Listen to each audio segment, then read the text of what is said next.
ماں نے 2 بچوں کو کنویں میں دھکا دے کر خودکشی کر لی۔ 10 سالہ بیٹا معجزانہ طور پر بچ گیا۔ شنکر پلی کے کتا پلی میں افسوسناک واقعہ۔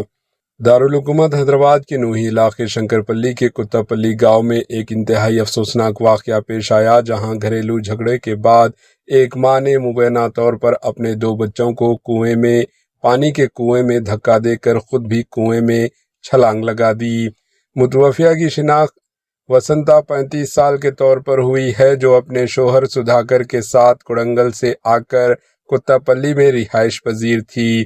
اطلاعات کے مطابق گزشتہ رات میاں بیوی کے درمیان شدید جھگڑا ہوا۔ اس کے بعد وسنتا نے اپنے 15 سالہ بیٹی اور 10 سالہ بیٹے کو کنویں میں دھکا دے دیا اور پھر خود بھی کنویں میں کود گئی۔ اس افسوسناک واقعے میں ماں اور بیٹی کی موت ہو گئی، جبکہ 10 سالہ بیٹا کنویں کے اندر ایک درخت کی شاخ سے پکڑنے کی وجہ سے معجزانہ طور پر زندہ بچ گیا۔ اطلاع ملتے ہی پولیس موقع پر پہنچی، لاشوں کو قبضے میں لے کر پوسٹ مارٹم کے لیے منتقل کیا اور مقدمہ درج کر کے واقعے کی تحقیقات شروع کر دی۔